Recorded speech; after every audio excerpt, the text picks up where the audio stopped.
Press the bell icon on the YouTube app to never miss a video from News Laundry. Welcome to News Laundry, Dinesh. We have with us today Dinesh Thakur.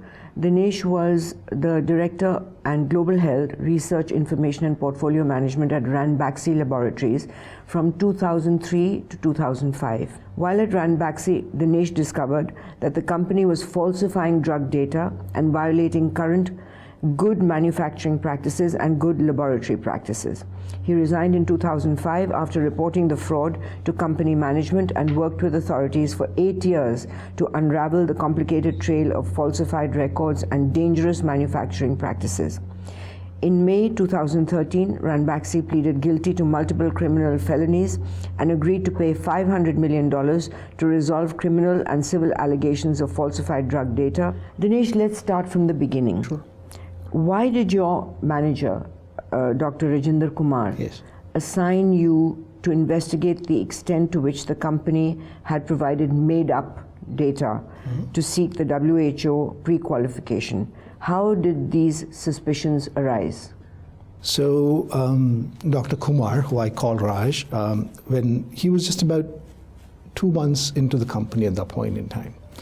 And what had happened was that the WHO inspectors, they had come in and they had inspected, the process by which Ranbaxy was making these antiretroviral drugs. If you remember at that point in time, we were dealing with this HIV epidemic. And what was happening was that the US government essentially had established a program to say that you could procure these medicines at a very low cost compared to what they're made in the US to be distributed in Africa, where it was an epidemic at that point in time.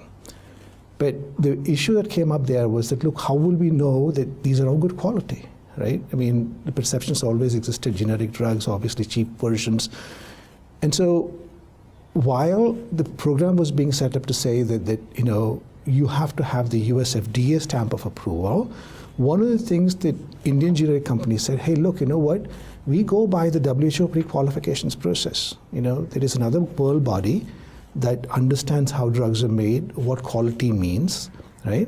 If we go through their certification process and they tell us that our drugs are of good quality, you should be okay with that, right? And so the WHO had sent 2 inspectors, Dr. Andre Vanziel and Dr. Olivier Leblaye.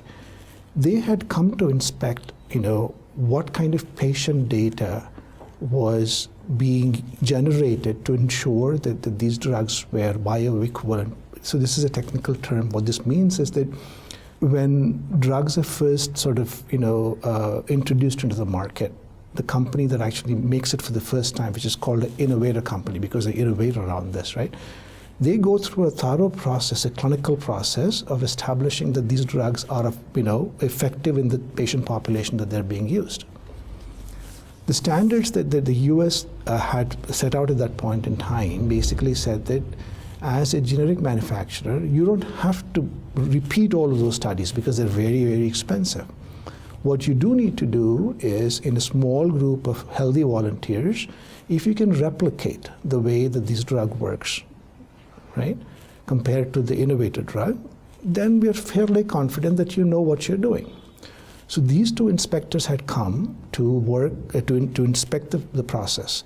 So they had gone to this lab that Ranbaxy was using at that point called Vimta Laboratories. It was based in Hyderabad at that point in time. And what they found was that while the Ranbaxy had submitted data saying that we have tested it on 95 patients, they actually were only 2 patients. They copied and pasted all that data of 2 patients over and over again to say that, hey, look, we have tested it on this cohort of 95 patients. The US was going to send these drugs to African countries. South Africa was one of the countries that was going to receive that. So the MCC, the South African regulator, basically highlighted that and said, look, there's a problem here. We don't believe that you're doing it adequately enough for you to be able to tell us that these drugs are of good quality.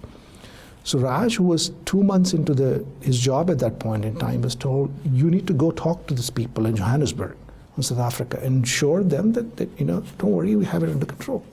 So he did go, along with the person who was heading the clinical piece in the company, and on the way back, Raj was told by this person that, look, what you are doing here is not limited just to these HIV drugs. So Raj asked him, well, what do you mean by that? Right? What do you mean by, it's not limited? He said, well, it's a lot more pervasive.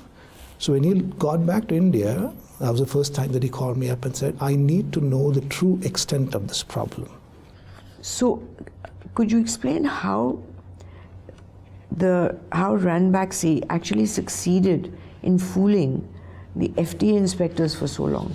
Well, I think that the book actually goes into quite a bit of detail to try and, in contemporary, situation right now, when you're talking about strides, when you're talking about US-based myelin, in the way that they would just unplug the computers while it's running to create a crash, and then sort of use that data to fool the inspectors. You can get really fanciful about these things. If you want to beat the system, there are 100 different ways of doing that. I saw with my own eyes the steam room, where the FDA inspector would say, I want to see this document, and you'd say, well, that's in that other building over there, can we get it for you tomorrow? And the person would say, fine. And all night people would stay up, write these documents, and they had a room that actually steam in it. So you put the thing in the steam room and then bring it out the next morning, it looked like an old document. Now this conversation that you had with an assistant, where you asked what percentage of the dossiers submitted to regulators contained data that did not match what the company had on file. Right. And it says in the book the assistant was evasive. It varies from region to region. So you asked him give me an estimate in each region. Yeah. How about in the United States? And the assistant thought for a moment and he said perhaps between 50 or 60%. Correct. Ranbaxy had faked over half its dossiers to the FDA. That's correct. And that was one of the better regions. Correct. Now, how about Europe, you asked? He said about the same. We'll see, yeah. And India, after some hemming and hawing, the assistant answered 100%. Correct. Now, Correct. that to us and the viewers is the story. That Ranbaxy was selling drugs to India, which were 100% on fake data, not tested, with some with adulteration, some with even found with blue glass, chips of glass in it, some with wax and oil Correct. for the solution to get mixed properly. And this was done in a planned, systemized way, institutionalized in fact within the company. Now, the company was committing fraud and potentially harming patients on a global scale. You distilled this information on a 4-page report. No, it was, I think it was more than that. It was, initially it was a 4-page report, but the PowerPoint presentation that was made to the board, that was like 24 slides. Yeah. And it was presented to the Scientific Committee of the Board of Directors. Your boss, Mr. Kumar. Dr. Kumar, Dr. Kumar, he presented it to the board. He made the presentation, correct. Now, when he presented it to the board, his expectation was that they would ask for an investigation, recall of the medicines, which is normal procedure, and fix the problem. Yes. In fact, Brian Tempest said that the report should be destroyed. Yep. The server on which it was made should be destroyed. The laptop. The laptop, everything related to this report should be destroyed. Right. And the board went along with it. Well, I mean, they basically sort of made it such that the minutes essentially were never made. They sent the secretary out of the room. That way, the meeting wasn't minuted. It essentially was never reported. But was there any discussion ever that you heard of where they ever brought up the immorality of it, of patients being affected or dying or having long-term side effects? So Katherine actually documents one conversation where Kathy Spreen, who was a medical director in the US, she questioned, because she also found the same issue that I did. Data was being copied and pasted. And the answer that came from people in India on the phone call was, who cares? It's just blacks dying. There was a time when your 3-year-old son got an ear infection and the fever was not going down, and the pediatrician then asked you to switch the brand from a Ranbaxy, amoxicillin, to switch from the GSK brand. Ranbaxy to another brand, and his fever got better. So Was that before your No, investigation? that was during, because I mean, this took a long time to do all of this. So it was during your investigation. Yes. Yeah. And then it's sort of the penny dropped. Exactly. That this is what Ranbaxy is doing to people. Now, for example, when the investigations in England took place on thalidomide, where you could see the direct result of a bad drug, Sure. which was given to pregnant women, Right. and the babies were born deformed without arms and legs. In this case, it's even worse because you cannot see the physical deformity, damage yeah. until years later. Correct. The side effects, so some of the drugs that were found that contained carcinogenic elements. Correct. So we won't know until 10 or 15 years later that who was affected by these fraudulent drugs. And we don't have systems to actually find these things because 9 out of 10 times what happens is that even if the side effects of poor quality drugs manifest, they're usually written off saying, well, this is natural disease progression. This is typically what happens when you have cancer, right? We don't have systems in place to go back and do a root cause analysis and figure out why is it that we are seeing these kind of things. 200 products in more than 40 countries had elements of data that were fabricated. Correct. And business needs, the report showed.